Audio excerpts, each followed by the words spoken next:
부상자분들의 빠른 회복을 기원드립니다. 4월 30일 코로나 바이러스 감염증 19 국내 발생 현황을 말씀드리겠습니다. 총 누적 확진자 수는 1,765명입니다. 이 중에 해외 유입 사례가 1,065명이고 우리나라 국민이 91.1%를 차지하고 있습니다. 이 중에서 84.2%인 9,059명이 격리 해제되었습니다. 신규 확진자는 4명이고 격리 해제는 137명이 증가하였습니다. 안타깝게도 사망자 한 분이 발생하였습니다. 심심한 조의의 말씀을 드립니다. 지역별 확진자 현황과 관련해서는 4명이 모두 해외 유입 사례입니다. 전국적으로 약 80.5%가 집단 발생과의 연관성을 확인할 수 있었습니다. 어제 새로 확인된 해외 유입 환자는 4명이고 유입 국가는 미주 지역 그리고 중국이 1명이며 기타 아랍에미레이트에서 1명의 환자를 발견하였습니다. 말씀드린 대로 어제 신규 발생 환자는 모두 해외 유입 사례입니다. 지난 2월 18일 31번째 확진자 이후에 72일 만에 처음으로 지역사회에서 연결고리가 불분명한 확진자가 발생하지는 않았습니다. 중앙방역대책본부에서는 코로나19 지역사회 감염 동향 그리고 면역도의 확인을 위한 효과적 방역대책 수립 목적으로 혈청학적 분석을 실시할 계획으로 있습니다.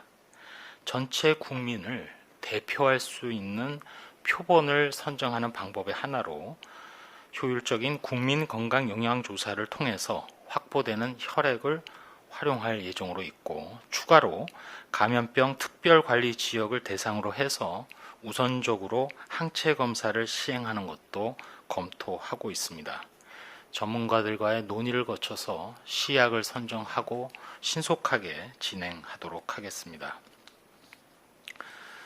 또한 저희 중앙방역대책본부에서는 연휴를 맞아 여행 등 야외 활동이 증가할 것이 예상되기 때문에 국민 여러분들께 각별한 주의의 말씀을 드리겠습니다. 열이 나시거나 호흡기 증상이 있거나 몸이 조금이라도 불편하거나 이상이 있으시면 여행을 하지 마시기 바랍니다. 여행을 하실 경우 최소한의 가족 단위로 자신의 차량을 되도록 이용해서 여행해 주시고 혼잡한 여행지는 피하는 것이 바람직합니다. 여행 중에도 손을 자주 씻으시고 기침할 때에는 옷소매로 입과 코를 가리며 사람 간의 2m 거리를 유지하고 실내 다중이용시설을 이용할 경우 마스크를 착용하시기 바랍니다. 여행 후에도 발열이나 호흡기 증상이 있으면 외출을 하지 마시고 집에서 휴식하면서 열이 나거나 또 증상이 심해지면 콜센터 또는 관할보건소로 문의하거나 선별진료소를 우선 방문하여 조기에 검사를 받으시기 바랍니다. 지난 4월 15일 총선이 끝난 지 14일이 경과를 하였습니다. 아직까지 총선 관련된 확진 사례가 발견되지 않은 상황입니다. 이처럼 방역 수칙을 철저히 준수하면 안전한 일상생활이 가능하다고 하겠습니다. 연휴 기간에도 코로나19 예방을 위해서 주의를 기울여 주실 것을 다시 한번 부탁 올립니다. 앞서 말씀드린 대로 국내 해외 유입 코로나19 환자를 금년 1월 20일 최초로 발견을 했었고 해외 유입 환자로부터 국내 첫 전파는 지난 1월 30일에 처음 발생을 했었습니다. 이후 대규모 지역사회 감염이 시작된 2월 18일 이후에 어제 처음으로 지역사회에서 환자 발생 신고가 한 명도 없었습니다. 72일 만의 일입니다. 그러나 비록 사망자 한 분이 발생한 것은 여전히 가슴 아픈 일입니다.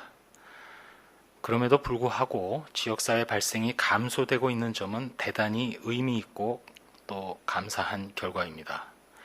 또 한 가지 방금 전 말씀드린 대로 총선 후에 15일이 지난 시점을 맞아서 2,900만 명에 이르는 국민 여러분들이 투표를 위해서 이동을 했고 또 현장에서 일부 접촉도 이루어졌지만 이를 통한 감염 전파의 신고나 확진자 발생 사례는 아직까지 발견되지 않았습니다.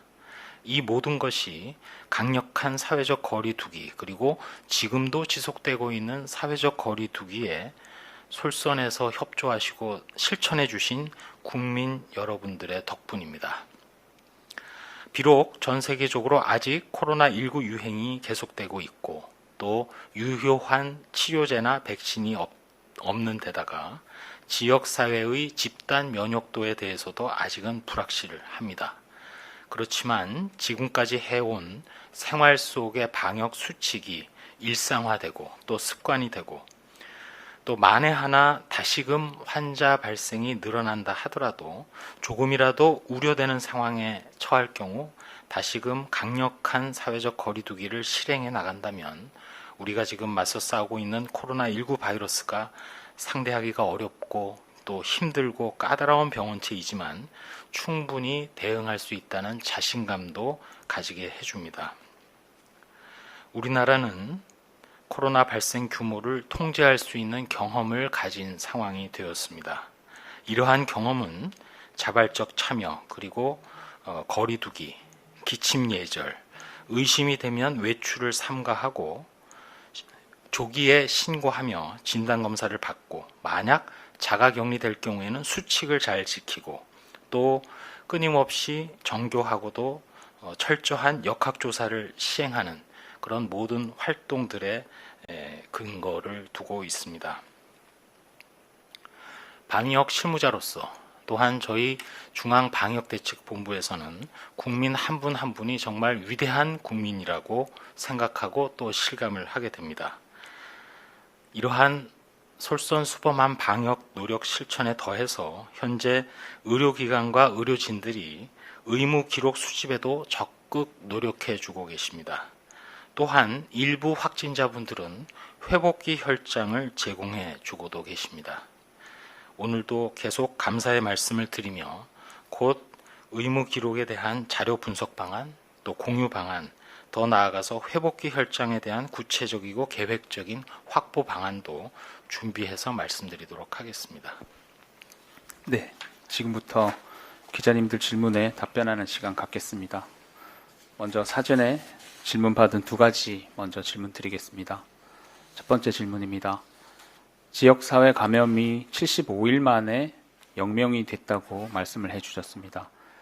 언론에서는 75일로 계산을 하셨는데 방대본에서는 이를 어떤 의미라고 보시는지 어떤 방역 대책이 주효했다고 보는지 궁금하다는 질문입니다.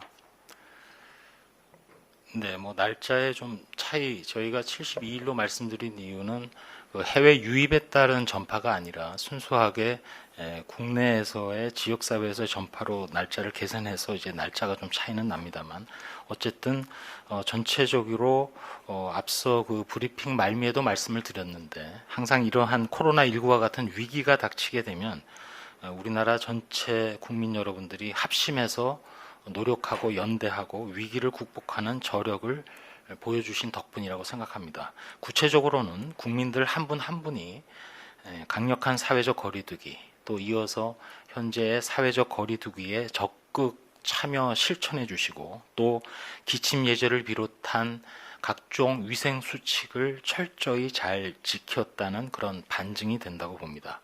동시에 일선의 보건의료인, 의료진 분들의 역할이 컸다고 생각합니다. 조금이라도 의심이 되면 신고를 하고 또 진료에 철저를 기하면서 환자 관리에도 만전을 기한 덕분입니다. 여기에 이른 시기에 다량의 검사가 가능한 것도 큰 역할을 했습니다. 또한 방역 대책에 있어서는 개별 사례를 철저히 확인하고 발견하며 추적 관리하고 또 검사를 실시하는 등 방역 대책의 기본을 충실히 이행해준 일선의 지자체의 노력도 큰 역할을 했다고 그렇게 판단하고 있습니다.